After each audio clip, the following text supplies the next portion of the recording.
Once again, we want to welcome everyone back to the Deep Dixie Racing Report, brought to you by 5-Star Hyundai, 650 Russell Parkway in Warner Robins. If you're tuning in, you noticed that I said welcome back. I don't know where you're at watching tonight, but in the southern and middle Georgia area, we have had a lot of rain.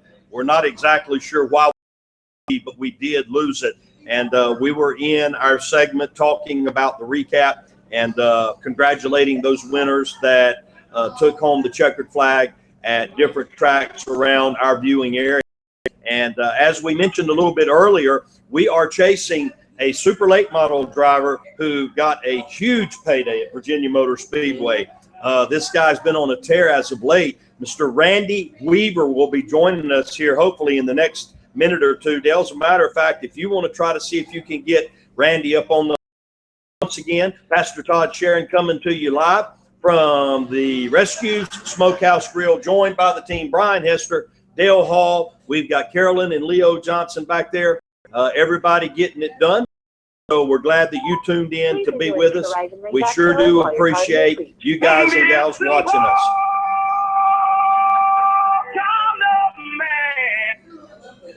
Hello. Randy, Pastor Todd Sharon, Deep Dixie Racing Report. How are you, buddy? Doing great. And you, sir? Doing good. Thank you for asking, man. Let's get right to it, buddy. I saw a clip on DeepDixieRacing.com, and I seen a very, very happy man that appeared to be surrounded by Confederate soldiers. And the next thing I know, man, everybody's shooting guns in the air. Tell us a little bit about that, buddy. Yeah, that's definitely a different victory lane there, but they was telling me to start shooting this gun, and about time the second shot went off, I was trying to keep my hearing. Those guns was loud, and them guys was excited about shooting them, but it was worth it. Very good, man. Of course, we are talking right now to the Dream Weaver, Randy Weaver, coming off of a big win at Virginia Motor Speedway this past weekend with a payday of $20,000. Randy, I've got to ask you, I know along the way you've had a very strong career and you've had some big wins, but where does this stack up in the biggest wins you've ever had? Well, it's definitely the most money we've ever won, and it was pretty unique. But you know, I'd never seen the facility and just heard everything about how great it was, and it was a very nice facility. And so just to go in there for the first time against the guys that's won that race before and ran really well there, plus the regional guys, you know, it just makes our team feel good that all this hard work we've been doing is actually starting to pay off. Absolutely, man. If you're just tuning in with us, welcome to the Deep Dixie Racing Report, brought to you by 5-Star Hyundai of Warner Robins. We're on the line right now with Mr. Randy Weaver, fresh off of a big win at Virginia Motor Speedway this past Saturday, claiming $20,000. Now, Randy, I want to ask you, I know that there are many series that are touring throughout the Southeast. Of course, we've got the Lucas, we've got the World of Outlaws, and there's probably a few more that doesn't come to mind. For our viewers that are tuning in right now, give us an idea your efforts and your concentration is going to be at this year as far as your racing schedule. Well, we decided this year that we were so busy in the shop or stuff that we couldn't get to Florida and start off on one of the series or the World of Outlaws. So we're actually just going to try to put some fun back in this stuff and just aim for what's convenient, and then we're going to go to some of the bigger shows like we wanted to go to the Commonwealth. We'd wanted to go for years and just wasn't prepared or had the right, you know, backing to do that. And we're going to go to the Topless at Batesville. We're going to go to both Eldora shows. We're going to go to Wheatland. So we're going to get out a little bit more this year and just kind of see how we stack up. Yeah, and I know that around what I would call our general neck of the woods, you've had some success over there on the high banks at Phoenix City, East Alabama Motor Speedway. And give us a little bit of an idea about how you've adapted to that track. And you've done very well over there. If I'm not mistaken, taking a checkered flag not long ago. Yeah, the Bama Bash. So what is it about the high banks at Phoenix City, Randy, that you like so much, buddy? I'm not for sure.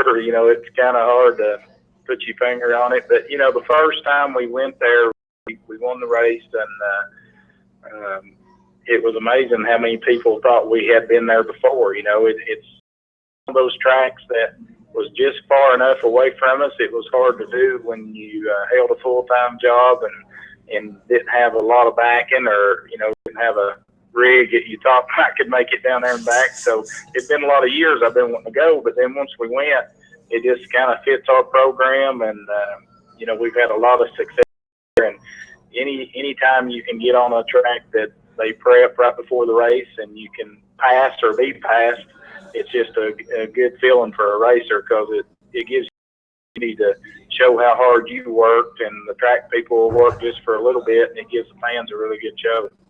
Yeah, it sure does. If you're just tuning in to the Dixie Racing Report, we are joined on the line right now by the Dream Weaver, Randy Weaver, coming off of at Virginia Motor Speedway, $20,000. Also kicked off the season down at East Alabama Motor Speedway, winning the Bama Bash. And Randy, I want to ask you, just mentioned when you were talking about in years past having a full-time job, trying to make sure that everything lines up so that you can even make the trip to one of these races, and then hoping that all goes well. Give us an idea of what it feels like for a racer to leave a steady job and to take a chance. What does that feel like?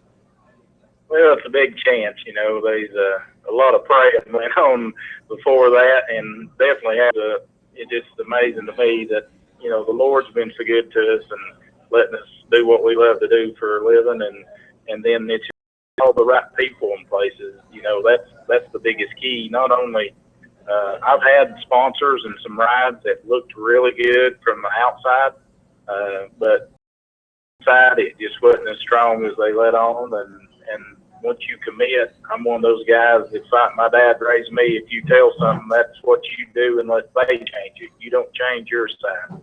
And so now it's finally come together with Chip and Rusty Stone. They wanted to come in here and build a team. They wanted one of the top. He said he'd like to be in the top 5 late model team in the country. And he said, I don't want to run at it. I want to ease our way into it and build it. And it's took us, 3.5 years or so, but I think we're getting real close to where they want to be, and they understand it. So it makes that transition easier for me, because, you've got faith in those guys, because the way they, and you could tell they were serious about it, and it just all kind of fell together, and got some good people on our team and backing us, and it just seems like right now it's hard to mess up. So we're going to ride it as long as we can and see where it goes. Very well said, Randy. Those of you that are just joining us on the line with Randy Weaver. Randy, you talked about teaming up with the Stone family, and I was thinking that it was actually probably a little bit longer than 3 years, but you're about 3.5 years in with them, give or take. You've got a big win at East Alabama, and I know for the people that look at racing on a national scale, that may not seem like that big of a deal, but for those of us that are around here, if you win anytime at Phoenix City, that's a big deal. It draws some of the heaviest hitters in the business, and then you turn right around, you win the Commonwealth. My question is this. Moving forward, are you guys about where you thought you would be 3.5 years in? Are you a little ahead of the game, or maybe still chasing it? Where are you at? Well, we're probably chasing just a little bit. And, I think I actually drove part-time for them guys in 2011, and was trying to help one of their other drivers some. And so it's been maybe a little longer. But since we set our focus on building what we wanted to do when they first got involved, we're probably just a little bit. We still like a little. And the thing that slowed us down some, we've kind of switched gears, and we've got our Outlaw Racing Southeast business going. So we're building a lot of cars and doing a lot of consulting and shop work and body. So we got a lot of other things that kind of got thrown into that we didn't look at doing to start with. So I think that's probably hindered us a little bit. But as far as the race team's going, I feel like by the end of this year and maybe even half the season, we're going to have hopefully all the pieces of the puzzle put together that we want to, and then we can just kind of fine tune from there. Absolutely. Randy Weaver joining us right now on the Deep Dixie Racing Report. And Randy, I do want to get back to your racing in just a moment. Before we let you go, I want you to talk a little bit about the endeavor that you just mentioned. And I think you talked about the name is the Outlaw, the Southeast Outlaw or whatever. I know that it takes all you can get, man, to race. It's very, very expensive game. And obviously you guys are the market. And for those that may be joining us tonight, give us a little bit of information about what that's about. What do you guys offer, and what are you doing? Well, one thing, you can go to our website, our racing website, the RandyWeaverRacing.com, and then it has a part down there for Outlaw Racing Southeast, and it tells and shows the pictures of the shop, and it tells a few categories that we really focus on, and it's helping some of the lower from crate to steel, and then we have a parts store in-house also. So we try to do that just for the simple reason it helps, of course, our team, and then when our team runs good, it feeds that side of the shop. So we're kind of, believe it or not, we understand that I won't be able to drive these things forever, so we'd like to have something kind of in place that still involved in racing, and that you can maybe help some regional and local guys take that next step, and it keeps us busy. I'm telling you, when I started this, I said there was no more 14, 15-hour days, and I'm not going to do it. And here I do. I'd say last week there was 2 or 3 days with 18 hours. So it takes a lot of me, and then I oversee a little bit of the racing side and actually let Josh and Grant, my crew guys, they pretty much handle preparing the stuff and tell me what we need and what to order, and it just a lot goes on that it's hard to have your hands on every single thing. So that goes back to having all the good people involved, and you can trust that things are done right. Absolutely. Randy, you read my mind. My next question was going to be, how hands-on are you? But I think you answered that for us. Those of you that are just tuning in to the Deep Dixie Racing Report, we welcome you. And we are speaking with one of the nicest drivers that I've ever had the privilege to interview. Randy, I've never met you personally. I've saw you from a distance, but I want to tell you, man, I really appreciate you taking time out to join us. And you'll hear me say this over and over, Randy, fresh off of a huge win, taking home the win at Virginia Motor Speedway, the Commonwealth. That was a big deal. The celebration in the winner's circle. I know that DeepDixieRacing.com has a little video up of Randy there. Of it. Now, we are about to enter, I'm guessing, probably one of the busiest stretches. Of course, we've had Easter holiday. Depending on where you live, kids are soon going to get out of school. That's going to free up a lot of people. It's also going to create vacation time and that sort of thing. But now that we are hitting mid-April on into the summer stretch, where are you going to be racing next? And if you could give us just maybe a 30-day outlook, if you've got more than that, that'll be good. Let us know where Randy Weaver fans can find you and watch you race. Well, actually, as soon as we get done with this interview, I got to go pack clothes, and we're leaving about 9 o'clock tonight. So about 2.5 hours we'll be pulling out. We're headed to Swainsboro, Georgia, and then we'll go on down to Brunswick, Georgia for Saturday. Mm-hmm. And then next week we'll be back up at Smoky Mountain, Maryville, Tennessee. Mm-hmm. They've got a Friday and Saturday night, 2 different shows. And not sure after that. Sometimes it's on my website. Sometimes I have to look on there to see where I'm going next. But, they've got me spread out pretty much all over the country. But I know Eldora's are coming up because I got the entry form for that yesterday. And so just look on that website, and that'll tell you kind of close where we're going to be. And sometimes it changes, but it's usually because of weather or something. But that's going to be the next 2 weekends, which is going to have some stiff competition because of, Lucas canceling and people spreading out a little. But, that's when you can judge your team the best, when you race against the best. Absolutely. On the line with Randy Weaver. And for those of you that would like to find out more, you can visit his website. It's randyweaver.com. And they do have a schedule, as he mentioned, coming up this weekend. There's going to be back-to-back shows. First night going to be at Swainsboro Speedway, and then the action will move down to Golden Isles and Brunswick, Georgia. Matter of fact, we are scheduled to be talking with the track promoter down there at Golden Isle, Mr. Daryl Corson, a little bit later on. Randy, if you can, give us an idea, just a quick little snapshot, where your team races out of, where's your hometown, what kind of chassis and your engine builders for the 116 that has been so strong over the years. Well, our engine builder is Jack Cornett. We run Cornett race engines at out of Somerset, Kentucky, and we do run the Ford motors. And then our chassis is a Longhorn car that we switched to last June or July. And then our shop is actually located in Crossville, Tennessee. We're about 300 yards off of I-40, so if anybody's ever traveling through, you can just look up and you'll see our hauler and everything at the 320 exit. There's a big pilot place there, and we're up in behind it at an industrial park.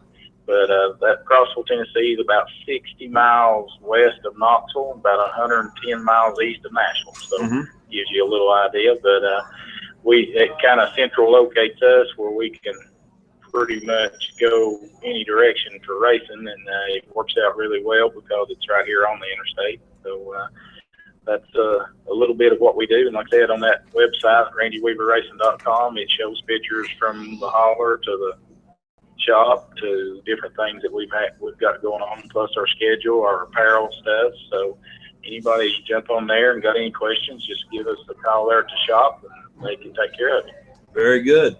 On the line right now with the Dream Weaver, Randy Weaver, here on the Deep Dixie Racing Report.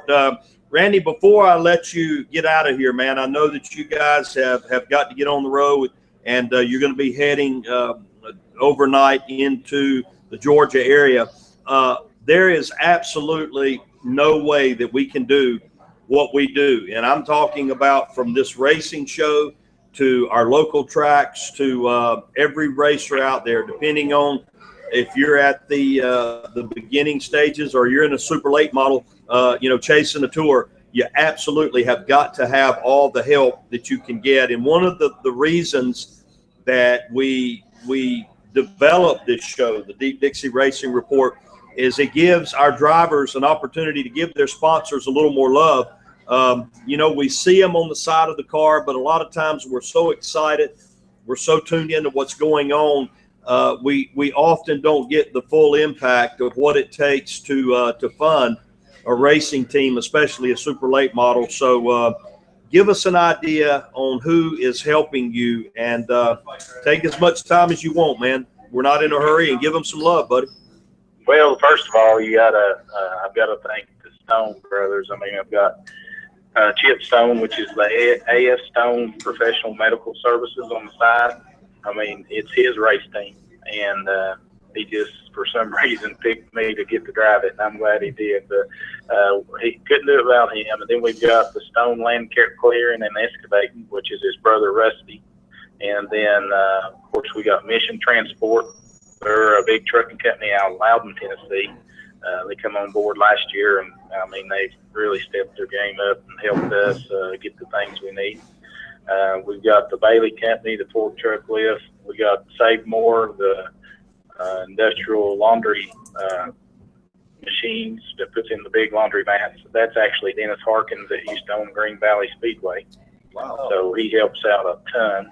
And, of course, we've got all of our other sponsors, Hoosier, Outlaw Graphic, of course, Longhorn, Kaiser Wheels, VP Racing Fuel, Olin Shocks.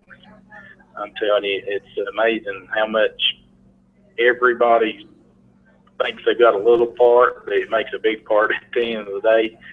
And we couldn't do it without each and every one of them. Absolutely. Well said, buddy. Those of you that are just tuning in, we have been on the line for the last, 20 minutes, 25 minutes with the driver of the 116 Longhorn chassis, powered by Cornet engines, fresh off of a big win, the Commonwealth, $20,000, and one of the nicest guys you'll ever meet, the Dream Weaver, Randy Weaver. And for those of you that would like to follow what's happening, I can tell you that this coming weekend, weather permitting and the good Lord willing, they're going to be heading down to Georgia, Swainsboro Speedway. I believe that's Friday night. And then coming up on Saturday, going to make the trip down to Brunswick, Georgia. And, of course, everybody knows Golden Isle Speedway. That's where the Super Bowl of racing kicks off just about every single season. So you'll be able to catch Randy. And as he mentioned a little bit earlier, the Lucas weekend kind of got melted away there. And so there's going to be a lot of drivers scrambling. And I'm guessing there's going to be a good field of cars there. But, Randy, on behalf of all of us here at the Deep Dixie Racing Report, man, we want to give you a huge congratulations, not only on your Bama Bash win, but on that win up at the Commonwealth in Virginia. A great, great day, a great job, man. And thank you so much for taking time to join us. I hope that we can do it again real soon, buddy. Yeah, that sounds good. Anytime, and I appreciate what you guys do. The more we can get our sport out there, the better it is. All right. God bless you and Godspeed to you, ladies and gentlemen.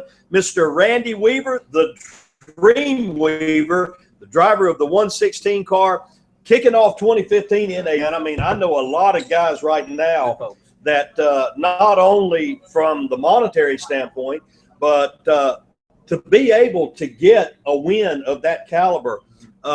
You know, we've got these wins that we think about, and a lot of times my mind immediately goes to Eldora. I think about the late Earl Baltes and the crowns and the capes and all that. But if you've never really seen that Commonwealth, and I got to be honest, I'd heard about it. Yeah. I never really seen how they got down up there, man. Yeah. But in Victory Lane, that was pretty cool. Yeah, they shoot the cannon at the guns, and it's loud. I haven't been, but I've had some friends that went. And yeah, they said that they let it rip now. Absolutely, man. Absolutely. One of the bigger races in the country, and to bring home a $20,000 win. And it's just mid-April, man. That's a great way to start out the year. Our thanks again to Randy Weaver, the driver of the 116. Guys, we're going to take just a moment and give a little bit of love to the people that help us out so much here at the Deep Dixie Racing Report. First of all, we want to say thank you to Mr. Mike Hurd and our friends at 5-Star Hyundai. If you'll look just behind me, you'll be able to see there a really good-looking banner there, and Mike Hurd is one of the most generous people that I've ever met in racing.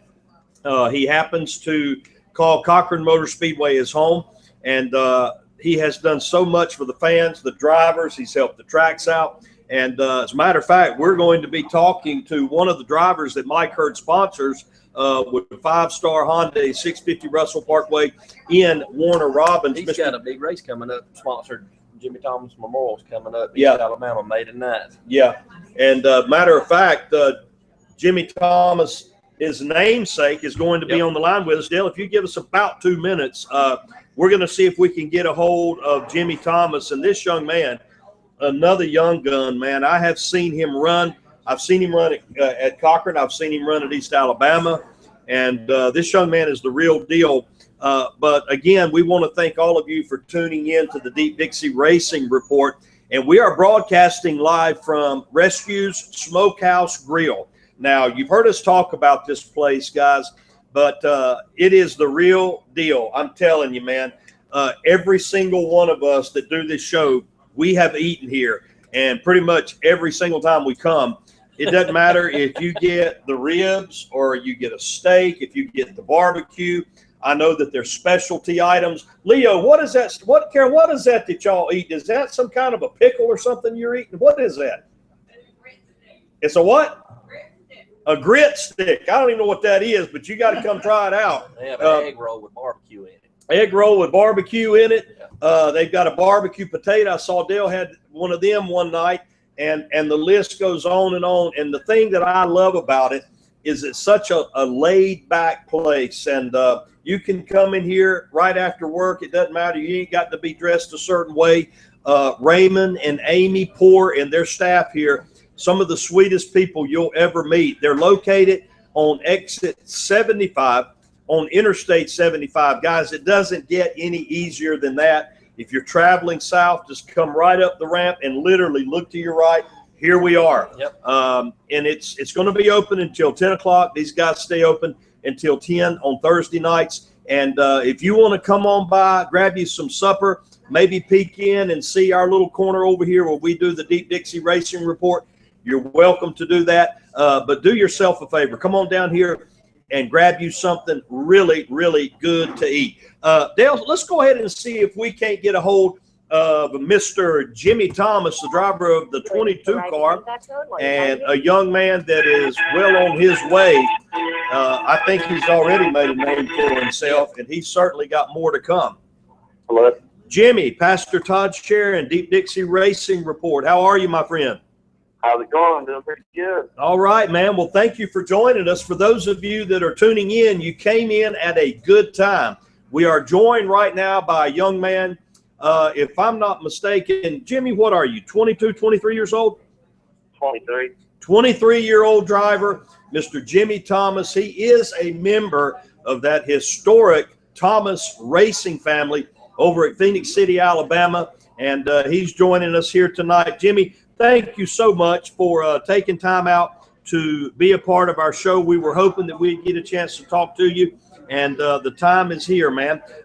Right out of the box, I know that this year that you picked up a new sponsor, and it just so happens that this man has been generous enough to help us out with our Deep Dixie Racing Report. Talk a little bit about how that sponsorship came about, and you can go ahead and give us a rundown of some other sponsors that you have, buddy.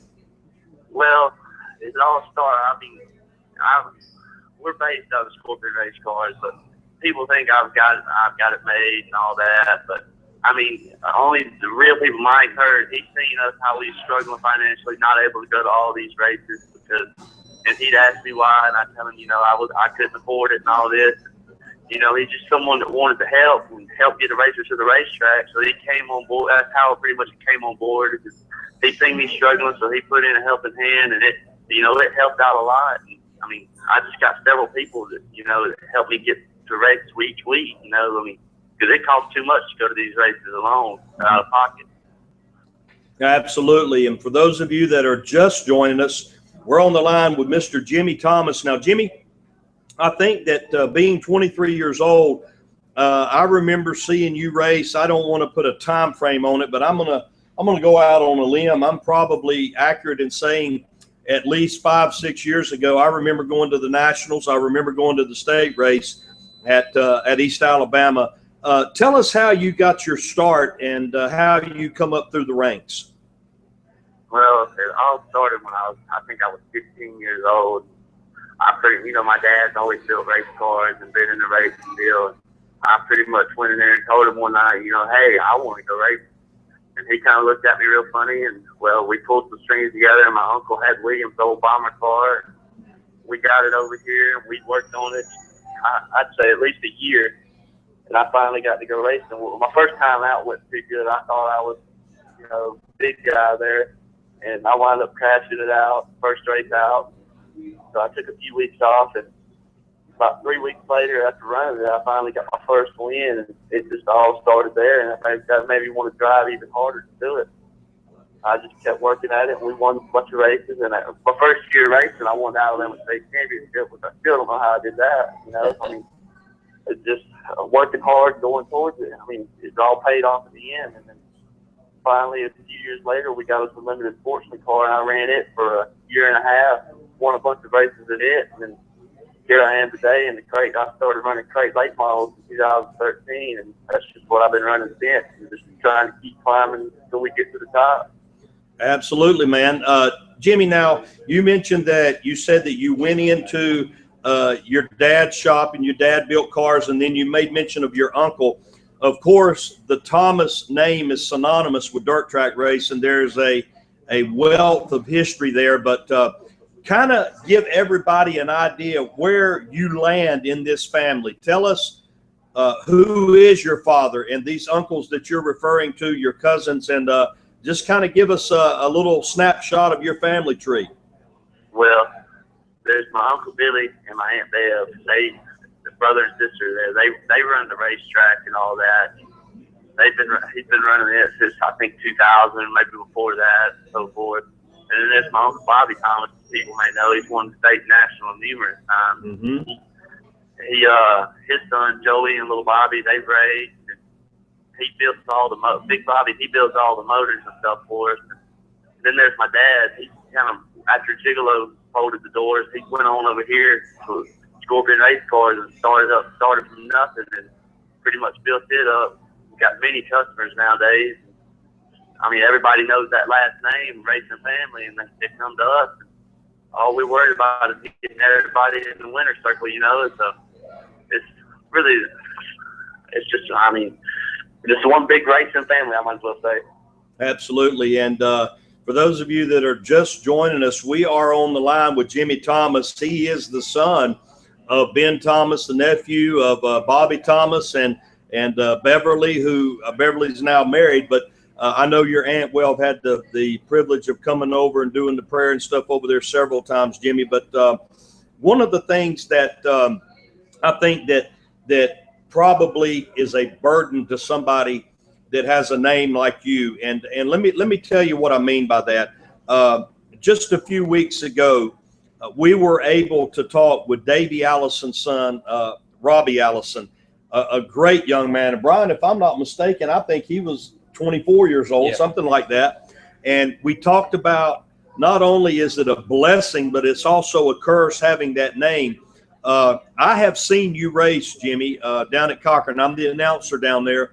And I got to tell you, man, the few times that you have come to our place, you have absolutely blistered everybody. So for anybody out there that may be thinking that, you know, this guy was born with a silver spoon in his mouth and he's been given the best equipment and so forth, no doubt he does have good equipment, but you got to know how to drive the race car. You got to know how to make decisions. But Jimmy, I'm sure you've probably been asked that question before, and you may have a manufactured answer, man. But what do you say to people that that pretty much imply that you've been given some easy path to where you are? Well, it wasn't easy. I had to work for it all. I'm no different than anybody else, man. I mean, just because my last name's Thomas doesn't make me nothing special or nothing. I'm just we're just ordinary people like anybody else. You know, it's just what we do. It's how we make our living. So that's what we work towards every day, is making ourselves better at it. You know, working on race cars every day like I do at my dad's job. You know, it just does make me better in the race car, and that's what I want to do. I want to get better and better. You know, maybe one day be up there like Scott Bloomwood and be dominant. That's the whole plan. Absolutely. Now, you are obviously a big part of the Ben Thomas race cars, and like you said, I remember back in the day, man, way back in the day, Buck Simmons and yep, many of the other legends with that Gigolo chassis, and then it went to the Scorpion. But Jimmy, as far as being hands-on in the race shop, give us a look into the life of Jimmy Thomas at the race shop. I mean, when you go in, when do you guys start work? When do you quit? And what is your job? What is your responsibility in the operation? Well, we open up at 9 every day. I have to answer the phone, have to do, you know, help my dad out with whatever he's doing, you know, lining the suspension up, getting, you know, taking care of parts and making sure we have this and have that. It's definitely not easy. I mean, having to take care of customers that come in wanting parts, and you know, then you have to do setups and have to, you know, still going back and forth helping my dad, taking care of all of that. It's not easy, you know. I mean, it's definitely not your everyday job like, you know, normal people, I guess. It's always a struggle. It's very stressful times. But I wouldn't have it no other way, man. It's really fun. You know, it gets you going every day. It makes you want to get up and go. You're going to do what you love, and I wouldn't have it no other way. Absolutely, man. I can hear it in your voice, Jimmy. And for those of you that are just tuning in to the Deep Dixie Racing Report, brought to you by Five Star Hyundai of Warner Robins. Very, very interesting that our sponsor for this show, also the primary sponsor to our guest right now, Mr. Jimmy Thomas. And, Jimmy, you have done it, as far as I'm concerned, you've done it the right way. There's something refreshing hearing somebody that says, I went out in my first race. Not that we want to see anybody crash out or have a problem to fix or whatever, but that's no different than anyone else. And but getting back to your driving now, you are the driver of the 22 car, and I know that you mentioned that you're in a crate motor. Give us an idea of your plans for the 2015 season. Obviously, you're running at Phoenix City, but where else do you plan to run this year? Pretty much. I'm just mainly shooting for anywhere that's paying real big and races and stuff, and just, probably go to a few local shows here and there to hit all these different racetracks and learn. I plan on going to I was going to go to Swainsboro this weekend, but the weather doesn't look too good for that. Right. I'm going to go to Swainsboro next weekend, and then probably go back the following weekend for that 5,000 win. And Mr. Mike, he sponsored a race out here in Phoenix City, and here on, I think it's May 9th, the Jimmy Thomas Memorial. Mm-hmm. I'm going to go there, and I plan on going to Cochran and all kinds of other places, Golden Isle, just anywhere, paying good money for crate, because, that's definitely hard to come by these days.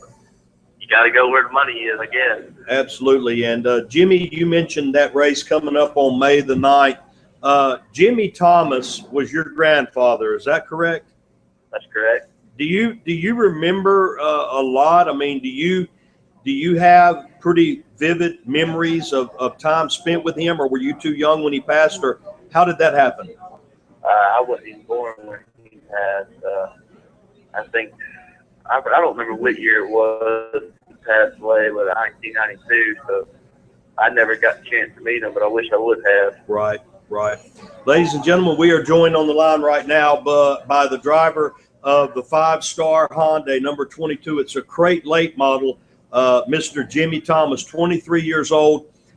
Yes, for those of you that don't know, and maybe you just tuned in, he is a member of the Thomas racing family over at Phoenix City, Alabama, the son of Ben Thomas, who is, like Jimmy mentioned, a renowned chassis builder at this point in time. Pretty much the entire family involved in racing, either building the engines, driving the cars, building the chassis, owning, promoting the track.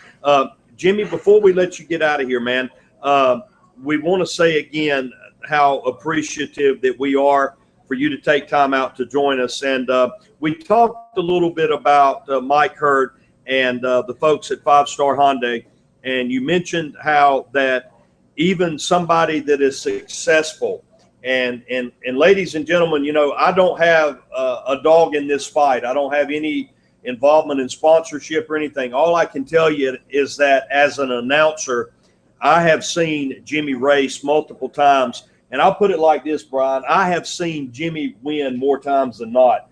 And it seemed like that when he came to Cochran over the last few years, man, you had that place figured out, Jimmy. And just one going away several times. But I know there's other people that help you out, and we would be remiss if we didn't give you an opportunity to run down your entire list of sponsors. I'd like to thank Mr. Mike Hurd, of course, 5-Star Hyundai. Also, Mr. Tom Mullis over at Dublin Tire Company. Mm-hmm. He's helped me out a lot the past 2 years. Can't meet no nicer people than that. Also, Larry Harrod Loggins. That guy has done so much for me. It's unreal, and I can't ever thank him enough for all he's done. Also got my dad. He's always backed me 100%. Had confidence in me. Got to thank him. The Scorpion Race Cars. My uncle at Bobby Thomas Racing Engines. He helps me week in, week out. Adjusting the valves, making sure everything's tuned up on the motors and stuff. Also, Puff at Hoosier Racing Tire. He helps me out a lot. The list goes on and on. You can't thank them all enough. Well, we sure appreciate what you do, man. Anybody that is looking for a very talented young driver that has earned his stripes, and this guy's a threat to win literally anytime that he straps into the car. I don't think you're going to be able to find a nicer guy. And Mike, I know that you're probably watching, Mike Hurd, and I know you're absolutely thrilled to be helping Jimmy out. I know you're helping some other drivers out as well. But Jimmy, on behalf of all of us here at the Deep Dixie Racing Report, man, we really do appreciate you coming on and joining us tonight. And next time that you come to Cochran, buddy, take a minute, come on up to the tower and come see me, man. We wish you the very best and Godspeed to you and your team throughout the 2015 season. Will do, and I appreciate everything that Deep Dixie Racing does, covering all these races every week, and I can't thank y'all enough for having me on here. Very good. Ladies and gentlemen, Jimmy Thomas, the driver of the 5-star Hyundai, number 22. Dale, if you can, let's give ourselves about a 5-minute break and see if we can't get a hold of Daryl Corson. For those of you that are just joining us, we are wrapping up hour number 1 of the Deep Dixie Racing Report, broadcasting live from the Rescue Smokehouse Grill down here on exit 75. I think they call this town Sycamore, Georgia. For those of you that maybe aren't familiar with the Smokehouse Grill, then what you can do is think back to downtown Ashburn. I believe it's been about 2, maybe 3 months since they've relocated. But if you want to eat some good barbecue, they've got some specialty items. Dale, what you eating over there? Fried pickles. Fried pickles. I said that a minute ago and got Dale thinking about it. These guys have got an outstanding menu. The food is incredibly good. Award-winning barbecue cookers here, but they've got the whole gamut on the menu. They're open until 10 o'clock tonight. We do appreciate Raymond and Amy Poor and their staff here and all of the patrons that come in and support them. If you want some good barbecue and you want a good place that you can come and relax with a great atmosphere, get you some good supper, come on down to the Rescue Smokehouse Grill. They're going to be open till 10 o'clock tonight. I promise you will not be disappointed. Recapping the first hour, we were joined by Randy Weaver, the Dream Weaver. I meant to ask him, was there any relation there? But anyway, Randy Weaver joined us, told us all about his big win in the Commonwealth up at Virginia Motor Speedway. Also had an opportunity to talk to Jimmy Thomas, the young man out of Phoenix City, Alabama. And 2 great guys, man, 2 winners, a veteran, and then we've got another young gun that is making his way into dirt racing news each and every weekend. Guys, we're going to take a short time out and grab us something to drink, make sure that we got everything lined up as we go into hour number 2. Our thanks again to Mr. Dale Hall, the man behind the camera, and I would say Dale's probably the technical guy. We got Carolyn and Leo Johnson back here. They help us out, and of course, my good buddy Brian Hester. Brian is an outstanding journalist. He is an outstanding reporter when it comes to dirt track racing. Listen, I know that we're laughing, but when I were doing driver interviews at Cochran, Brian and Carolyn was walking around with a microphone. Dude, I don't know what that was. I've never seen it, but these guys are for real. So if you missed anything that happened this weekend, go to deepdixieracing.com. Of course, this is Pastor Todd Sharon, the host, and I'm glad to be the host. It's awesome to be here. I missed being here last week. I was at Lake Gunnersville riding with the Bassmaster Elite Series. It was awesome, man. Get a chance to go to Lake Gunnersville, go check it out. A great place for you and your family and a whole lot of fun. Yes. One announcement. He wants me to do at least 2 or 3 times. Reminding everybody the All-Star Stock Car Series race, Cochran, Memorial Day, weekend, Sunday night, mandatory 2 H500s on the back of that car. All right, you got that? Memorial Day weekend, we're racing Sunday and not Saturday. We're going to church on Sunday morning. We're going to go racing Sunday night. Most people will have that Monday off.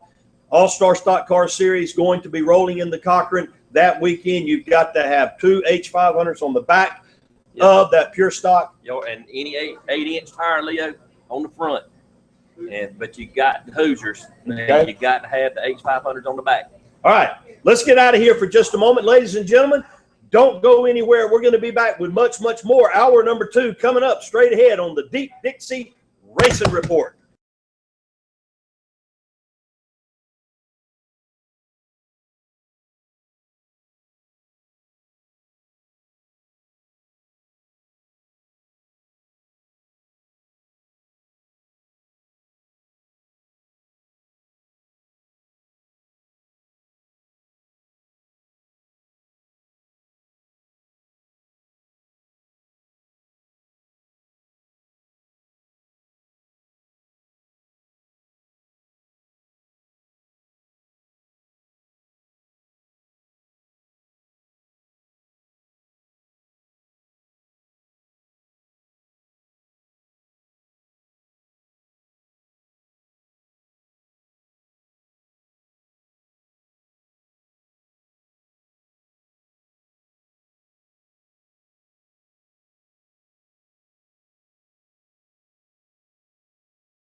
Welcome back to hour number 2 of the Deep Dixie Racing Report, brought to you by 5 Star Hyundai, 650 Russell Parkway. Guys, give me just a minute. We're going to make a phone call first.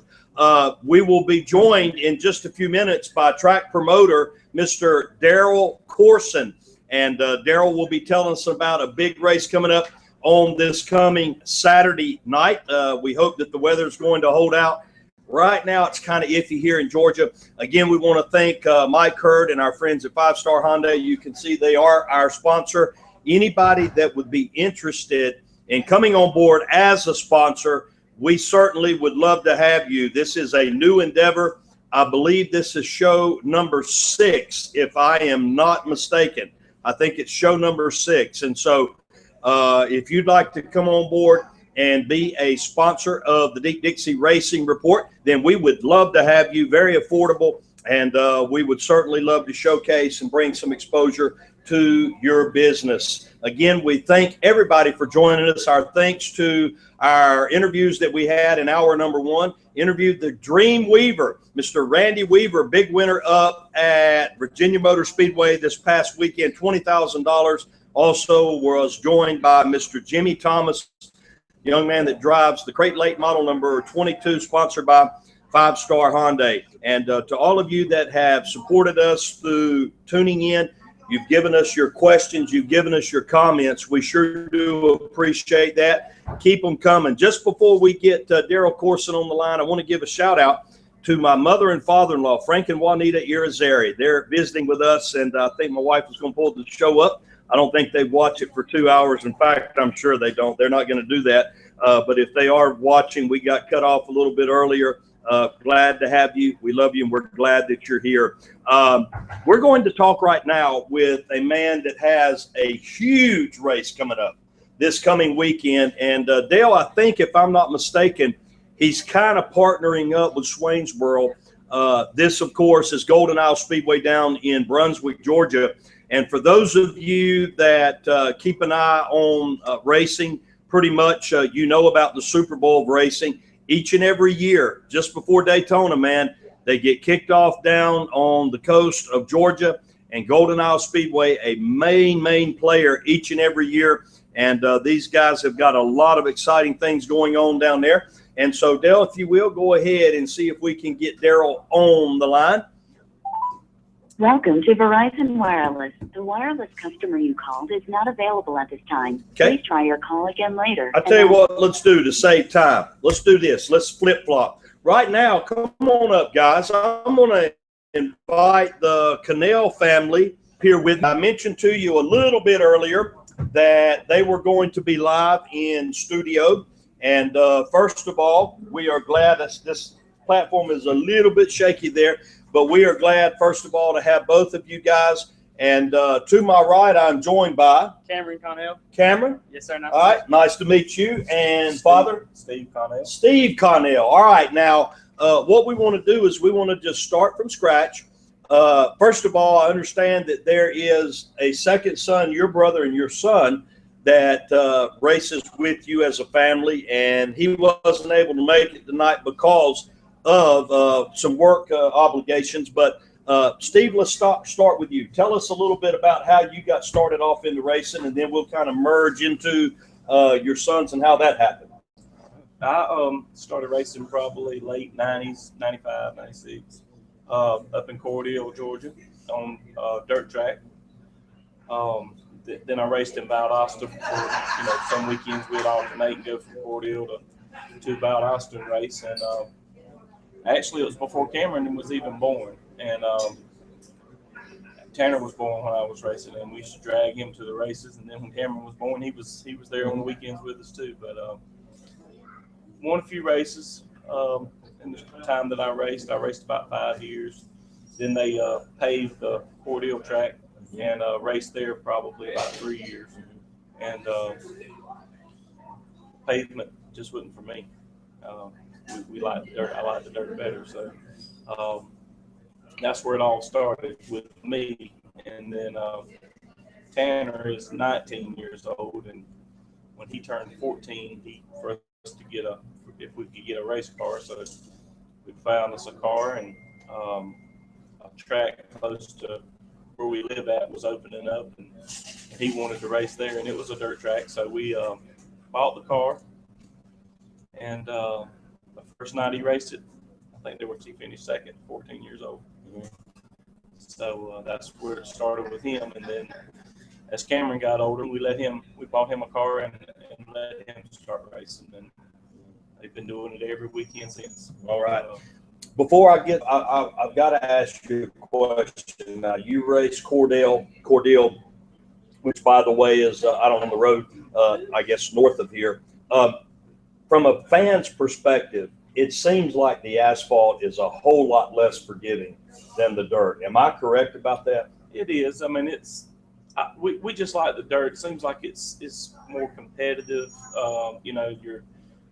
If your car is not set up right on the asphalt, it's pretty much what you got. You got what you got. But if on the dirt, you can adjust your driving a little bit and make your car work.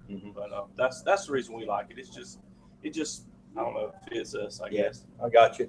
Well, those of you that are just joining us here, thank you for tuning in to the Deep Dixie Racing Report, brought to you by 5 Star Hyundai of Warner Robins. We are joined, as you can see, by father and son team, Steve Connell and Cameron Connell. Am I pronouncing your last name right? Connell, okay. And Steve kind of got things rolling in the racing part of the family back in the late 90s now. Cameron, you're 17, is that right? So what does that make you, a senior, a junior in high school? A junior in high school? Yes, sir. I've got a son that just turned 17. When's your birthday? October 27th. Okay. Mine's October 24th, so we're very close there. Yes, sir. Tell us about your racing. And for those that may not know, I will go ahead and tell you that these guys, they race around the South Georgia area.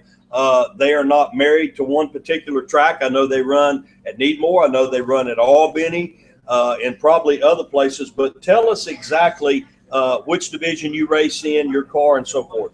Well, we started out in Enduro, and I started in an old Chevrolet Nova when I was 14.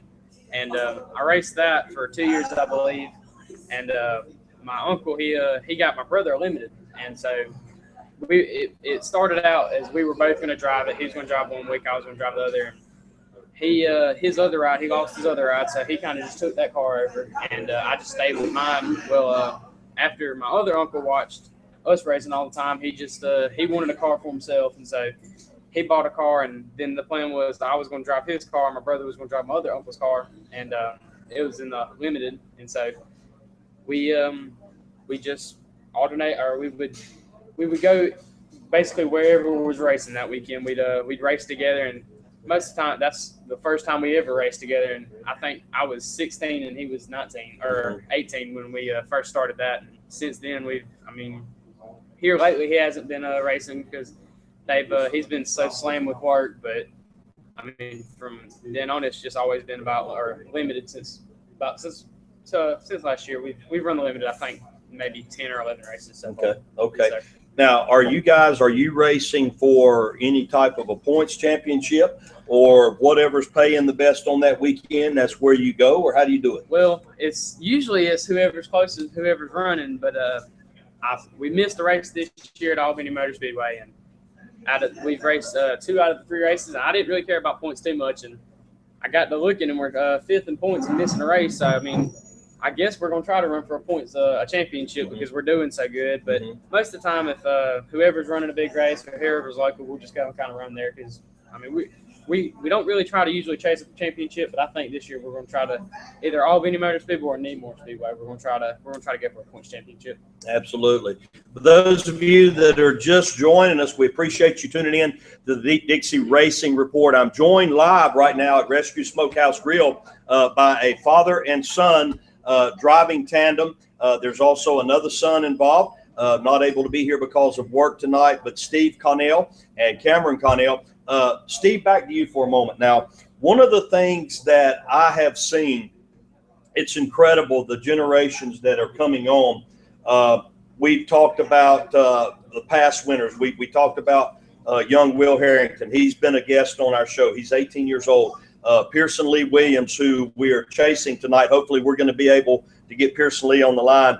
Another young man The list goes on and on and on. I've got to ask you as a father, I have a 17-year-old son, also have a 25-year-old son, and I've never been real nervous about injuries. I mean, my boys have both broke their collarbones, their arms, their ankles, the whole bit in playing the stick and ball sports. But when you get involved in racing, that's a little bit more intense. From a dad's perspective, man, do you ever get nervous? Oh, yeah, all the time. But I know that, since I've done it myself, and I know that even when I raced, I had good safety equipment. Mm-hmm. And we try to provide the best safety equipment we can for them, for both boys. They've got the head, neck restraints, and good fire suits and everything. So, Right. Sometimes it's nerve-wracking watching them, but I know that, most of the time they're going to be safe. Fire's the only thing I worry about. Yeah. The rest of it, I don't feel so bad about it, but they, I feel like they're safe. Yeah. Yeah. I think my wife is more rattled than I am most of the time, but Absolutely. But that's what happened here. This is what happened. This is a racing accident. Really? In his enduro car a few weeks ago. Okay, now but he's also done the same thing. All right, we got to hear the story now, but without even knowing anything, I just got to ask, was that one of those deals that the arm got caught in the steering wheel? That's exactly what happened. The steering wheel, me and the guys, our tires hit together and the steering wheel spun. He did the same thing in the same car 2 years ago. Yeah, I can only imagine. I've got a buddy, and those of you that follow racing, you may or may not know him. I know Brian knows him. Billy Lyles. Billy, he was actually the promoter at Cochran last year. I remember several years ago, I don't know how long it's been, but we were down at Douglas. I don't even think Douglas is running anymore.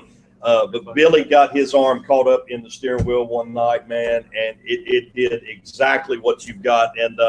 And so, but anyway, we're glad that you're on the mend. And, Cameron, getting back to that same question, your brother's racing, you've seen your dad racing, you've been out there, and anything that we do, I don't care if it's playing football, you go across the middle and you've got that safety that, man, they're going to drill you.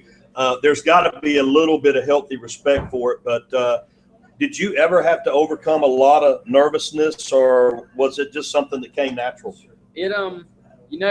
My very first time, I think I was actually 12 years old when I first set foot in a race car. I drove my brother's car. We rented a Cordell one time. And I was nervous that whole day, leading up to it, actually the whole week. And once I got in the car, it just all goes away. And, yeah, it does from time to time. You'll get in a couple wrecks, and the next time out, you'll be a little bit nervous. But most of the time, once you get your helmet on and you get going, you forget about all that. So you kind of choose to block it out so you do a little bit better. Absolutely. I'd like to add a little something to that too. He, when he was racing his enduro car, he was they had a big race at Needmore. I think it was Early Bird 75, and on a Saturday afternoon they run one race, and he was in second. Him and the third place guy got together, and he hit the wall pretty hard. And after it tore his car up, but we were going to fix it where he could race the feature Sunday. And that morning he said, "I don't know if I want to race," and I knew it rattled him. I knew it scared him, and I told him, I said, "Well, I don't want you in the car if you don't want to race. It's your decision. I don't want you in the car if you don't want to race." But he later on that morning he told me, he said, "I think I want to race, and I'm gonna win."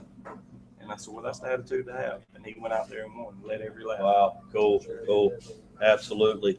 When Dale and I came in tonight, I don't even know what it was, but we've got a TV right here. You guys probably can't see it, but they were interviewing Kyle Busch, and of course he got the broke leg, and he has been on the mend. So I have heard over and over. I mean, it doesn't matter if we've had tragedy in our sport.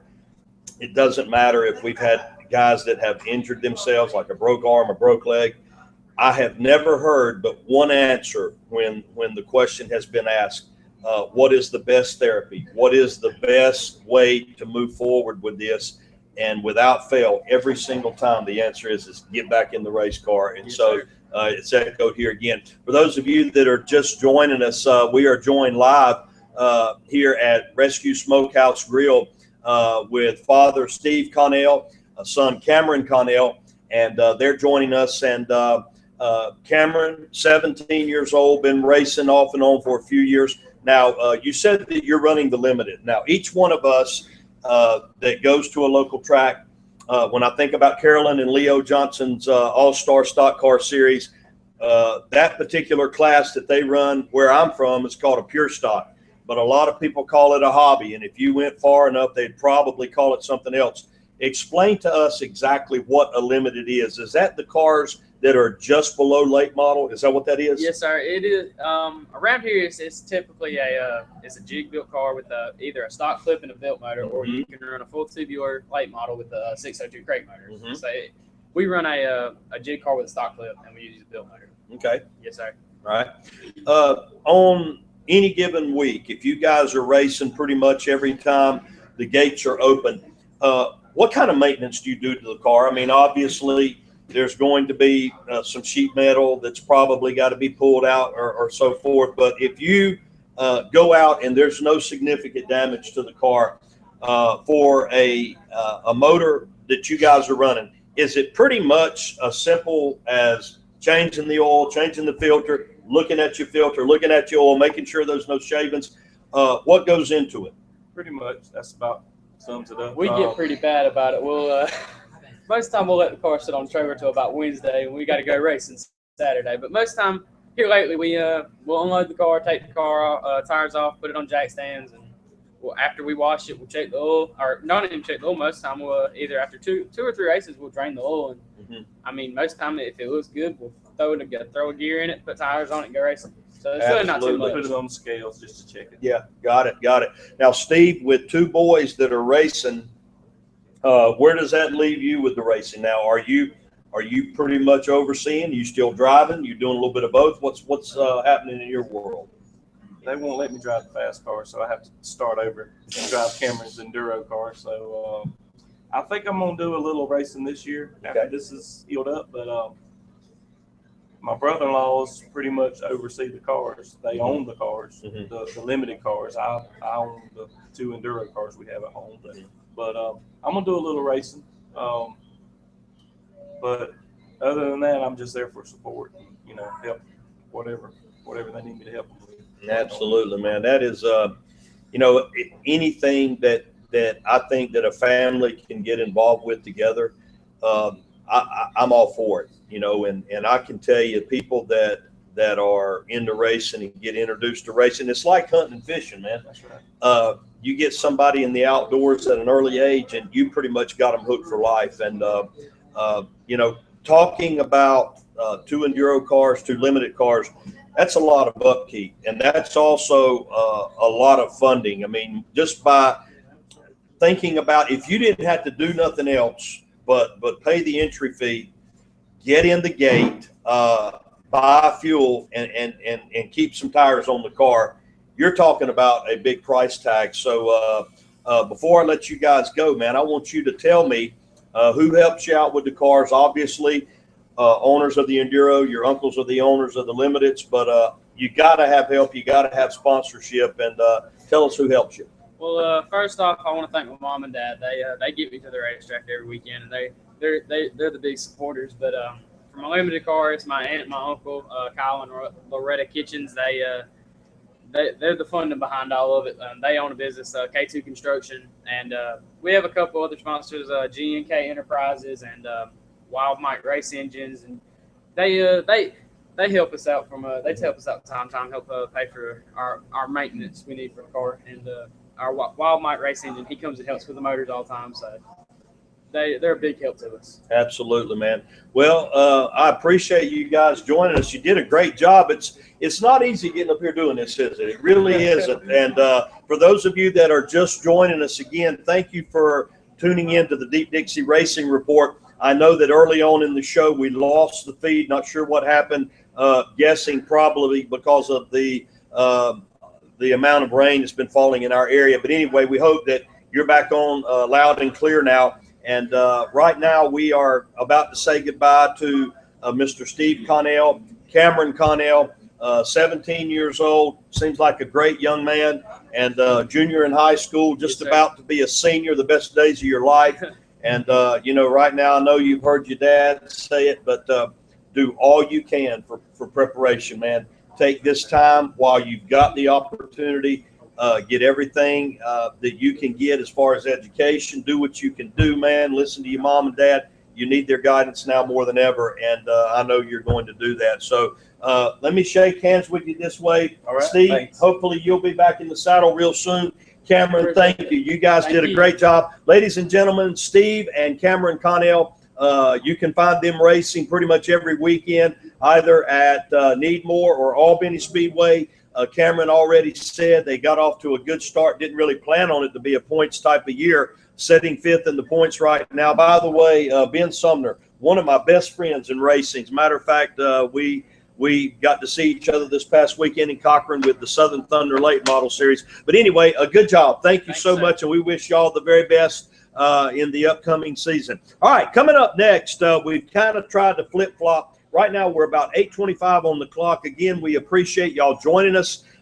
Don't forget that there's going to be a huge weekend of racing at Swainsboro Speedway tomorrow night and at the Golden Isle Speedway in Brunswick, Georgia on Saturday night. 2 big paydays.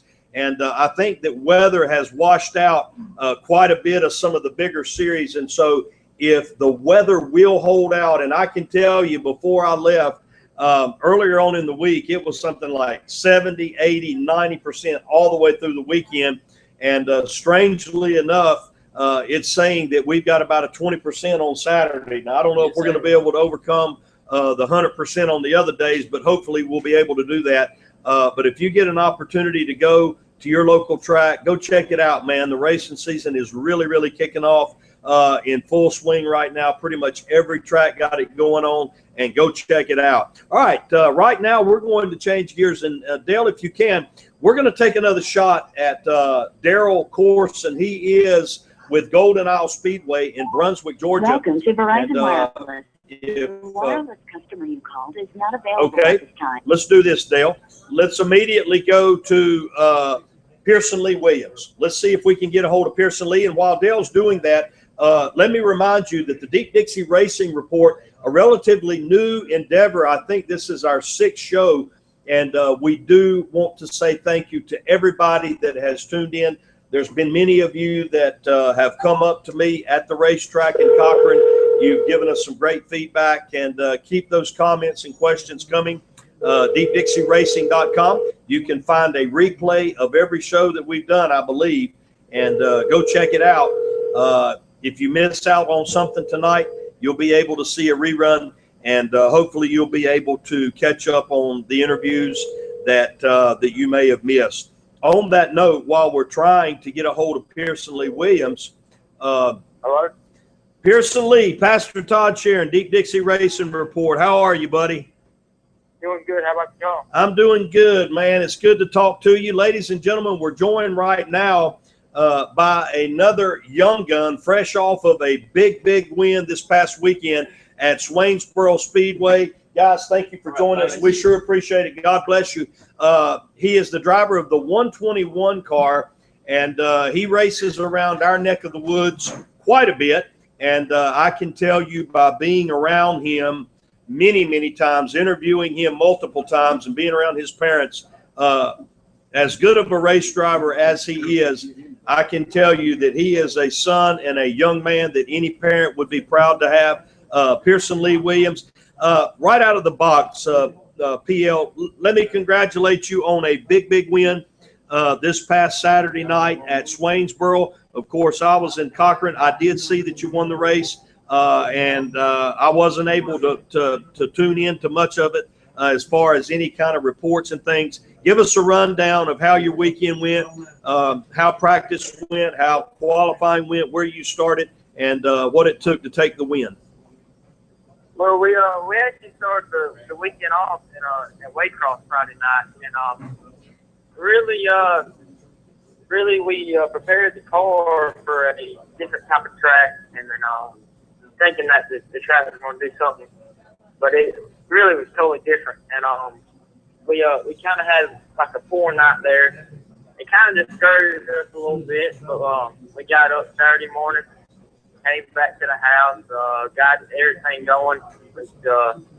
threw the car back on the scales and got it back pretty close to where we've been running it in Swainsburg. And we got there. Practice went really good. And for qualifying, I was sitting there staging, and I was pretty late going out for qualifying. And I seen that a lot of cars, they were laying out for fast laps, so I knew I had to be on the mat for qualifying. And my dad and Clayton, they really gave me an awesome car. And we ended up qualifying on the pole by a little bit. And we just and they gave me an awesome car and the feature as well. And we was able to outrun some of really the best people that run Swainsburg every weekend, like Ben Fairclough and Chesley Dixon and all of those people, really hometown hitters, and it just made it 10 times better. Absolutely. For those of you that are just tuning in, we're joined on the line right now by the driver of the 121 car in the late model division, Mr. Pearson Lee Williams, fresh off of a big win at Swainsboro Motor Speedway this past Saturday night. PL, I know that last year we talked about it several times. You guys had a master-built chassis, and I know that Masters Built has been around for quite a while, but for whatever reason, you don't see a whole lot of them in the middle Georgia area when you compare them to other chassis. And I made comment that was one of the best looking late models I've ever seen, the stats of the car. But talking with you a little bit earlier on in the season, you guys have brought out a brand new chassis this year and a brand new race car. Tell us about that.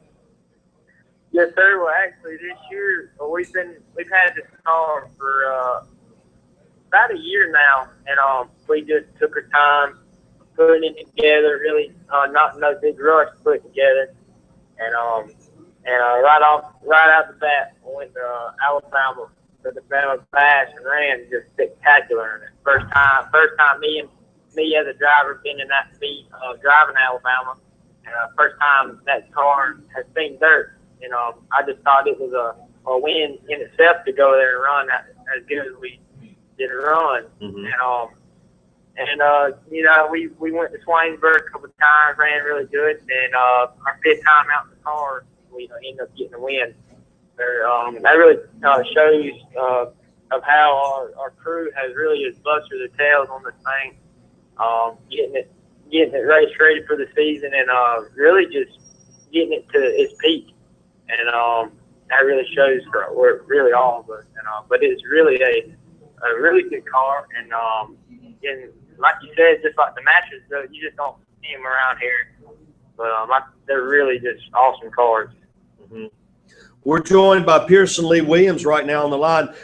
Pearson, I know that us being friends and me knowing your family for a long time, it's not real unusual to see the parents heavily involved. And as a matter of fact, if you were tuned in just before you came on, we had a father and a son join us, the Connell family.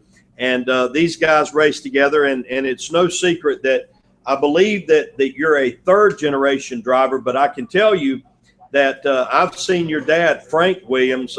Frank was and still is one of the best late model drivers that's ever strapped into a car.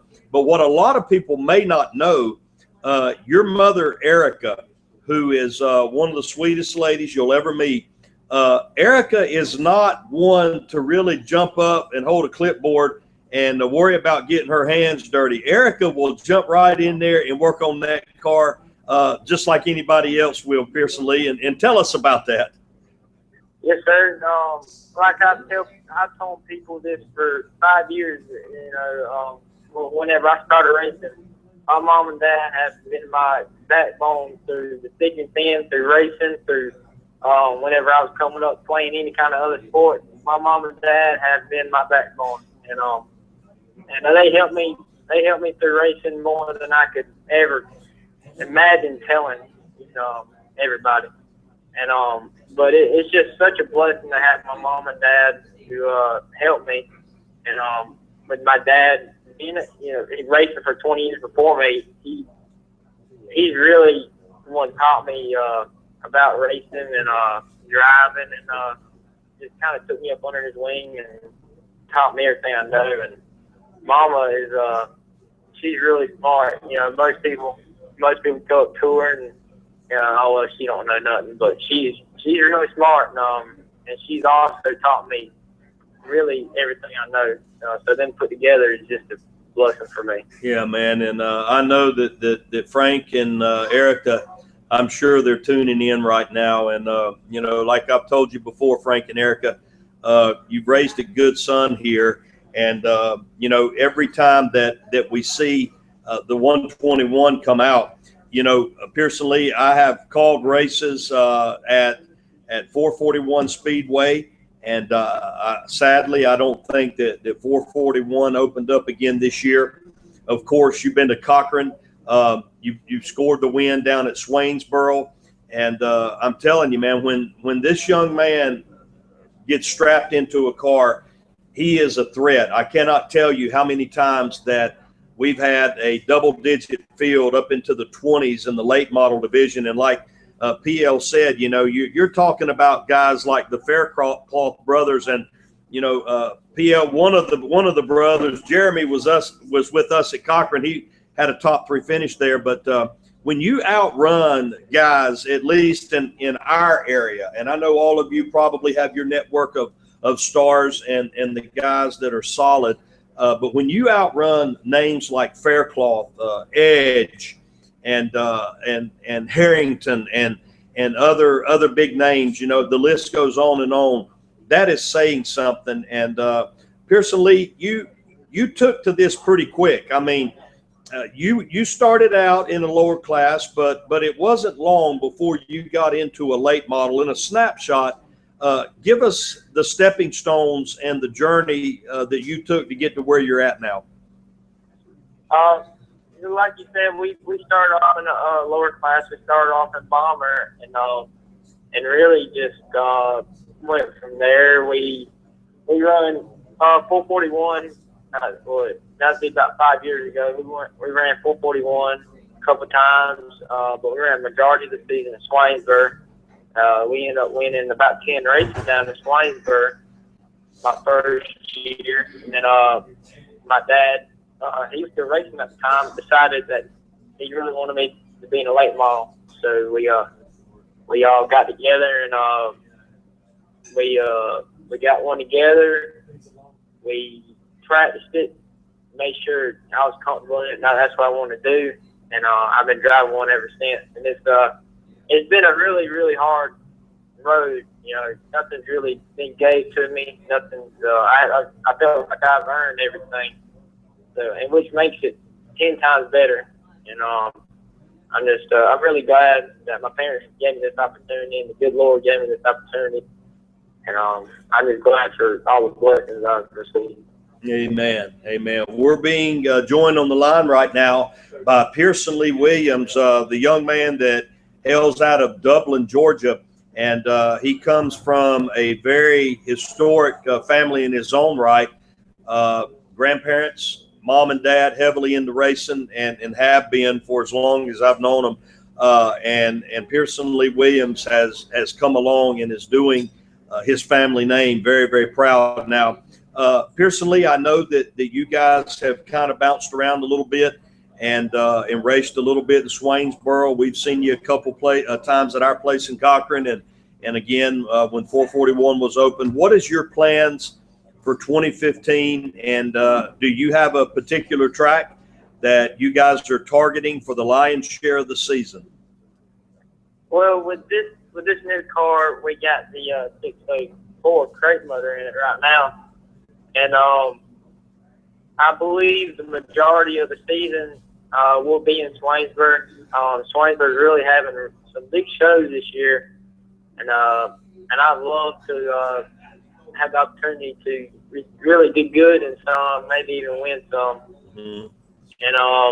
And if the door's open to maybe coming to Cochran throughout the season, swapping motors, come to Cochran, and I'd like to probably at the end of the season run a little some Neesmith Series races with our 604. And but really, it's all up in the air.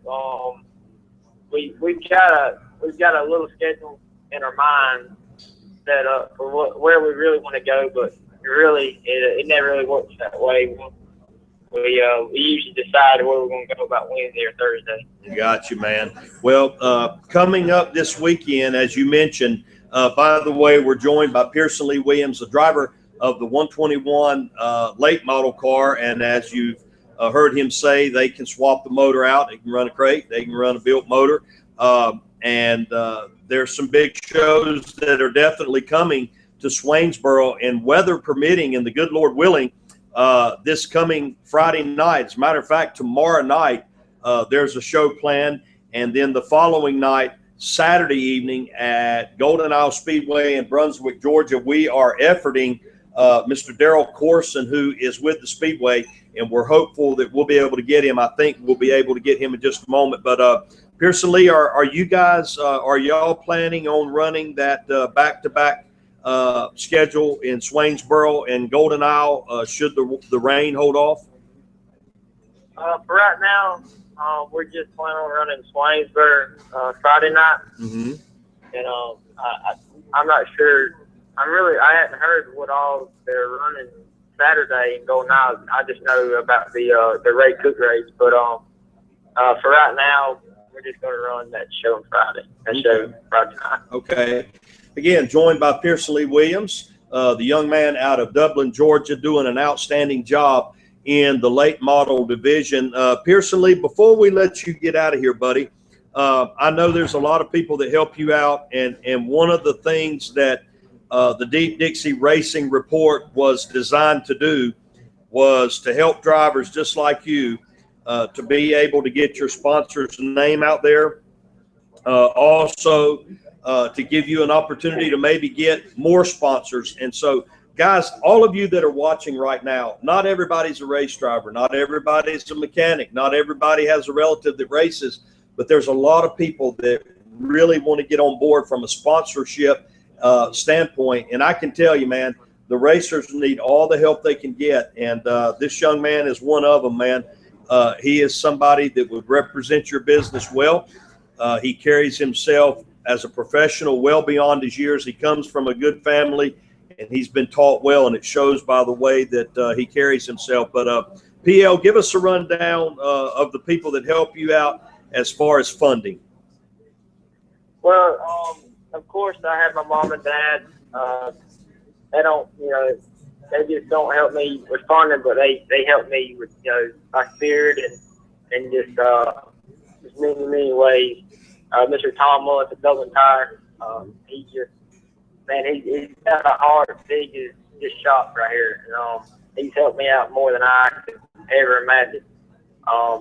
Clayton Roberts and PBR Fabrication, Harold Holly, Wolfpack, Shaker's Oil, Rainy Oil, Simpson Products. There's many people, Keaton Logging, Williams Body Shop.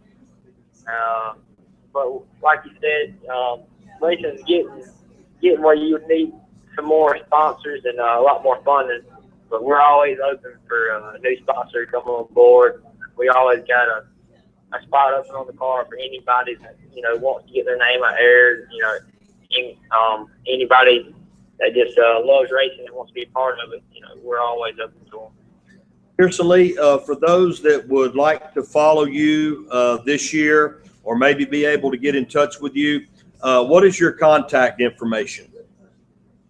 Well, we're on, me, my mom, and dad are on every social media, Facebook, Twitter, and Instagram. They can look me up on Facebook, Pearson Lee Williams, and just private message me and anything else like that. But it's really not hard to contact us. Okay, there you go, fans. Pearson Lee Williams, the driver of the 121. You can contact him, Pearson Lee Williams, on Facebook. There's other avenues through social media that you can reach him. And Pearson Lee, we really do appreciate you taking time out to join us on the Deep Dixie Racing Report, man. And hopefully before the year is over, maybe we can get Mom and Dad back on along with you, and we can do this again real soon. But we wish you the very best, not only Saturday night, but throughout the remainder of the 2015 season. God bless you and Godspeed to you and your team, buddy. Well, thank you. I sure appreciate y'all letting me come on board for this show, and just thank you. Thank you a lot. You got it. Ladies and gentlemen, Pearson Lee Williams. And guys, I got to tell you, you'll hear me say this a lot. We've got a young man that's in Rescue Smokehouse Grill, standing just a few feet away from me, 17 years old, Cameron Connell, a young man beginning his racing career, perfect gentleman. You've heard me talk to Pearson Lee Williams. You've heard me talk to Will Harrington. I had an opportunity to talk with Robbie Allison, the son of the late Davey Allison. And guys, when we tell you that these are good people, this is not something that we're doing just to try to sell sponsorship. I can tell you, I don't know some of these guys as well as I do the others, but I've seen Pearson Lee and Will Harrington. I've seen those guys grow up, man, and they are true gentlemen. And then meeting Cameron Connell, a young man, 17 years old, well-spoken, him and his family involved in racing. And I'm telling you, if you want to get your business some exposure, and I've learned that race fans are very loyal, check into it. You may not want to go all in the beginning, but try it out, test the waters, and any little bit helps these guys out, and I know that you won't regret it. All right, Dale, we are on the home stretch. Looks like we got about less than 15 minutes to go. We're going to see if we can track down Mr. Daryl Corson of Golden Isle Speedway. Once again, we appreciate everybody joining us on the Deep Dixie Racing Report, brought to you by 5-Star Hyundai of Warner Robins, broadcasting live from the Rescue Smokehouse Grill, exit 75. Daryl, Pastor Todd Sharon, Deep Dixie Racing Report. How are you, buddy? Good. How are you? We're doing good, man. We're glad that we got a hold of you.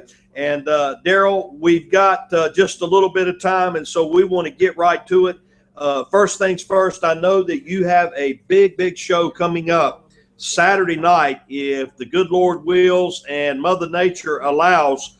Tell us what's going on down there at Golden Isle Speedway. Yeah, we having the Ray Cook Spring Nationals. We're paying $10,000 to win. Like I said, if the weather holds out, I think it'll be a good weekend. Some of the other big series is rained out and already canceled, and some of the guys is going to try to make it down to Swainsboro and Golden Isle. So looking like it might, come out and be a big weekend again. Yeah, I know as a track promoter and a track owner, man, there are so many variables that have to be figured in to any kind of show, much less a huge show like this. There's advertising dollars. Of course, you are trying to find your spot in a very busy schedule. We don't even want to talk about this, but I think it would be prudent at this point, Daryl. Should the weather wash this thing out, what are the plans for the makeup so that everybody will know? Well, actually, I haven't got with Ray yet on that. I probably will talk with him tomorrow and see what our plan would be. I'm sure we'd try to reschedule, but we'd have to look at all the scheduling with his and other series, so we don't be on top of a big race and really lose out if that happens. So hopefully the weather will hold off and we'll get it in and go as planned, and everybody will have a good racing weekend, and it'll be one more in the books and behind us. Absolutely, man. We're joined right now by Daryl Corson. We've had an opportunity to speak with Daryl a few weeks back when we began the Deep Dixie Racing Report. And those of you that have heard of the Super Bowl of Racing, of course, it has become a huge deal, man. It's almost as if, Daytona can't really get started until Speed Weeks gets completed down there at Golden Isle. Daryl, you have been to the forefront as far as putting on shows. You guys are not afraid to go out and test the waters a little bit. You've had great success with that Super Bowl of racing. Of course, it's become an annual deal each and every February down there, and probably even January leading up to it. I would say that in the past few years, you guys are probably as strong, if not stronger, than any track and any promoted and advertised track anywhere. What does it take to get to that point, Daryl? A lot of hard work, determination, and just, you know, you have to stay on top of everything, and hopefully that you got backing that comes in that helps, and, you know, just staying in touch with all the drivers, and, you know, trying to keep even hand with everybody, and letting them know that, hey, we're here, and we want you here. We're going to have big shows for you, and come on and you know, join us when you can. And I feel like that, you know, every time we have a big race like the one coming up this weekend, if everything goes good, you know, we'll bring this one back again next year. It's just a building thing that we just keep going, you know, and eventually we'll have 4 major events every year probably. You know, we got like 6 this year, and if it happens to be all 6 again next year, well, then that's good. That means they all worked out good and everything was good. But we're steady selling tickets, advanced tickets for all of our major events. We're already selling tickets for next year's Super Bowl. Wow. The showdown on the coast at the end of the year, July. I mean, people just stays on the phone with us, you know, buying advanced tickets and camper spots. You know, they feel like we're going to be here. They know when they come, they have an enjoyable time, and everything's nice. And, you know, it's just a good place to come race and have a good time. Absolutely. We're joined right now on the line by Daryl Corson down at Golden Isle Speedway. Daryl, when we talked a few weeks back, not only did we hear a lot about the racing plans, and of course, anytime that you bring a $10,000 to win race to your speedway, that is a big deal. Of course, Ray Cook, a household name in super late model racing, and very respected racer there. But you guys are not afraid to step outside the box a little bit, and seems like I heard something about some monster trucks down in that area. Tell us a little bit about some other things that may be just off the beaten path of racing that you guys are noodling over right now. Well, yeah, we got the Monster Truck Show coming up May 29th and 30th. We got some pretty good trucks. Some of them is the TV trucks, what they call TV trucks, and we're having the Tough Truck Challenge and Quad Wars the same night. It'll all take place in the infield. We're going to tear up that pretty grass with a bunch of monster trucks, and we're going to do that 2 nights. And then we're venturing out in June. We're going to have a car show here at the racetrack, you know, and do some stuff like that. And we just, you know, coming up with things all along, just bringing in different things to do at the track, and try to keep something going on all the time, keep people coming. If they ever get to going somewhere else as far as away from the racetrack, then, you know, it's hard to get them back. So I want to keep them coming as often as I can. Absolutely. And, you know, Daryl, I could tell the first time that I talked to you, I don't think that you and I have ever met personally, but it became obvious to me very early on in our discussion that you're a visionary. And for those of you that are just joining us, we are absolutely on the home stretch right now. It's been a great show, and we're on the line right now with Mr. Daryl Corson. They have a huge night of racing coming up Saturday this weekend. It's a $10,000 to win race. Ray Cook and his series are coming down there. Daryl, I can tell you that a little bit earlier on, I don't know if you were able to tune in. You're probably very busy, but we were able to speak to Randy Weaver, fresh off of a $20,000 win up at Virginia Motor Speedway in that Commonwealth race. And Randy told us that as soon as he got done with the interview that they were packing up and they were heading to Georgia. So if everything works out, the Lord willing, he's going to be heading your way. I also have learned just in the process of our show tonight, Randy made mention of it, and you made mention of it. You know, diehard race fans, they love this kind of information. You mentioned that there were several of the touring series that have already made announcements that their programs have been washed out for this weekend. Now, obviously, that means that there is going to be a rush to any track that can race. So tell us a little bit about the drivers and competitors from different touring series that you guys may get as a result of the weather. Yeah. Well, I actually talked to Earl Pearson today about 5 o'clock, and he confirmed that he would be here. Weather permitting, he'll be here. He was running the Lucas Oil, and it got rained out. They called it early. And, you know, he'll be here. And he always brings a ton of fans with him anywhere he goes. Chris Madden, I think he's following Ray Cook this year pretty well. Billy Ogle Jr. will be here. Michael Chilton. Cecil Eunice, he's local. He'll be here. I'm not sure. I've had a lot of people say that different ones are coming, but I don't like to put them out there until I know for sure, because that's kind of like false advertising to get people's thoughts going. But I do know this, that, you know, Ray Cook always has a good following, and with these tracks that has washed out, I think it's going to be even better show, and we'll have a lot of good drivers coming in. Yeah, there's no doubt about that. Daryl, you know, we always appreciate you taking time to join us. This is the second time that we talked with you on the Deep Dixie Racing Report, and we wish you the very best, man, and I mean that sincerely. I know that there is a lot on the line. Guys, when you think about, as a fan, when you really enjoy racing and you work hard all week and you keep an eye on the weather, and you're just hoping that the weather will permit the race to go on, and then when it don't happen, imagine how disappointed you are.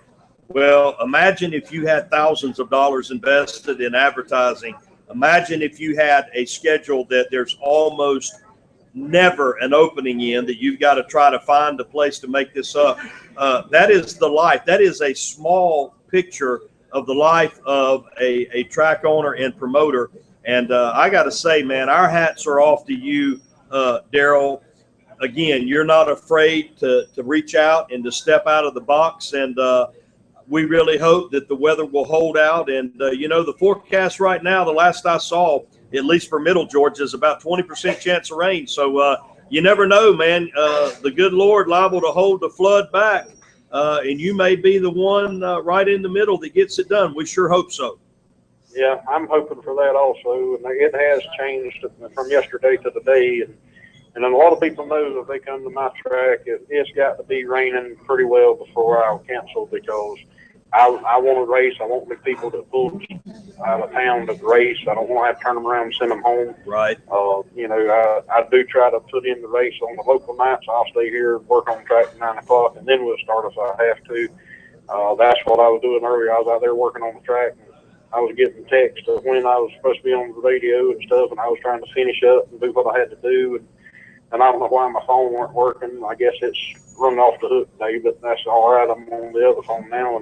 And yeah, you know, and I've enjoyed being on this show, and it helps, you know, get things out. Deep Dixie does a wonderful job with everything they do. And you know, like I say, we've got tons of big races coming up this year, and hope to be on the show a lot more this year, announcing what's going on and what's to come. Absolutely. Daryl, I know you're busy, but before we let you go, give everybody that's tuning in right now, give us how we can contact you, your Facebook, your website, anything that people can reach you by and follow this. All right. On the Facebook, it's Golden Isle Speedway Park. And then on the website, it's just goldenilespeedway.com. The track number is 912-778-3767. My number is 912-242-8000. More than likely, if you don't get an answer on the track phone, it'll come to my phone. So, you know, and we stay busy, and that's a good thing. When you're busy, you know things is going good. If you get real slow, then you got to figure out what you can do to make it happen. Mm-hmm. And you know, it's a nonstop deal. I mean, you see what time it is, and we're still at the track office doing paperwork and stuff. My wife is here nonstop with me, and without her, I couldn't do what I do on the outside, because she handles most of everything on the inside. So it's an effort between a lot of folks that helps out. But. Very good. Well, Daryl, our best to you, man. Thank you so much for carving out a little bit of time with us. Race fans, visit the website, goldenisleSpeedway.com. Daryl will be keeping everybody updated on how the weekend is progressing. Right now, the plan is they're going racing Saturday night. The Lucas Oil Series has already been canceled. We don't want to get ahead of ourselves, and as Daryl mentioned, we don't want to make it something that it's not. But I think it's very obvious that there are probably quite a few marquee drivers that will be at this event that otherwise would not have been. And so we just hope and pray the weather will hold out. And Daryl, as always, from all of us here at the Deep Dixie Racing Report, we appreciate you. God bless you, buddy. And we hope you have a great weekend. Thank y'all, and I appreciate it, and glad to be on. All right, thank you very much. All right, race fans, Mr. Daryl Corson, the owner and track promoter at the Golden Isle Speedway. And Dale, I think we are just about on the money tonight. We want to once again thank our sponsor, Mr. Mike Curd and 5-Star Hyundai, 650 Russell Parkway in Warner Robins, Georgia. Not only is Mike a sponsor of this show, he's also a personal friend of mine. A great guy that loves the racing community, the drivers, the fans, the tracks. And Mike, we appreciate it. And if you would like to come on board as a sponsor for the Deep Dixie Racing Report, guys, we've been doing this for, I think, a month and a half now, 6 shows, something like that. You see what we do. We try our best to give you a good show.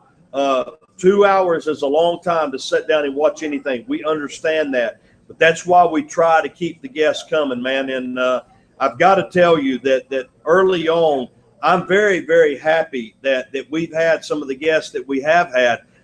Tonight's rundown, our thanks to Randy Weaver, Jimmy Thomas, Mr. Daryl Corson, the Connell family that joined us live. Pearson Lee Williams was here with us.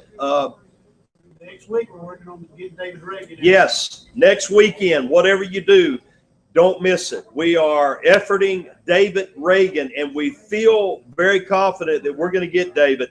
Not only that, but if this weather will just hold out, only the good Lord knows if that's going to happen or not. But there is going to be some outstanding recaps of next week, man.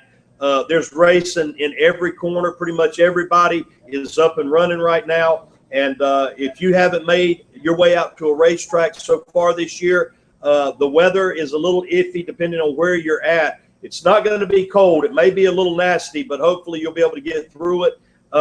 Check it out, man. Any direction that you want to go, pretty much there's going to be racing. And go out and support your local tracks. Again, we want to say thank you to our friends here at the Rescue Smokehouse Grill, Raymond and Amy Poor. We do appreciate them allowing us to broadcast here live. It's a great place to eat, good food. It's affordable food, a really good atmosphere. And they'll be open until 10 o'clock, guys. So if you've not had supper, head on down to exit 75 on Interstate 75. And I promise you, you will not be disappointed. As always, we are going to close out this show with a word of prayer. So if you will, wherever you're at, pray along with me. Father, once again, we come to you in the name of Jesus, the only name given among men under heaven whereby we must be saved. Lord, we thank you that you let us come back tonight and have a really good time. Lord, we got to talk to a lot of people. And Lord, there's a lot going on out there as far as the racing is concerned this weekend. There's people that have a whole lot on the line as far as track owners and promoters and big races and race teams that have money invested in fuel and their time. And Lord, we just ask that your will be done. We would like to see the racing. We would like to see a break in the weather, but you know better than we do. And we just pray that if it's your will that you'll let it happen. Thank you for all of the guests that joined us tonight. Thank you for the people that helped make this show possible. And Lord, again, before we sign off, we pray for those that are sick among us in our racing family, those that are recovering from injuries and surgeries and that sort of thing, those that are battling not physical problems but other problems, financial and work and marriage and family. You know all about it, and you know how to put it back together. So I pray for everybody, and Lord, let everybody bend their knee at the foot of the cross. Let everybody make their peace with you, Lord, while there's still time. It'll be the best decision that they've ever made, is to give their life to you. Help us all get home safe, and keep your hand on everybody this weekend, whether we race or not. And we ask all these things in the name of Jesus. Once again, we want to thank everybody for tuning in. My thanks to the hardest working team on any racing report: Carolyn Leo Johnson, Mr. Brian Hester, Mr. Dale Hall, the man behind the camera, getting all of the technical stuff done. And I always love being a part of it. Make sure that you tune in next week, Thursday night, same time, 7 o'clock until 9 o'clock, broadcasting live from the Rescuer Smokehouse Grill. This is Pastor Todd Sharon saying God bless you. Have a great night. We'll see you next time on the Deep Dixie Racing Report.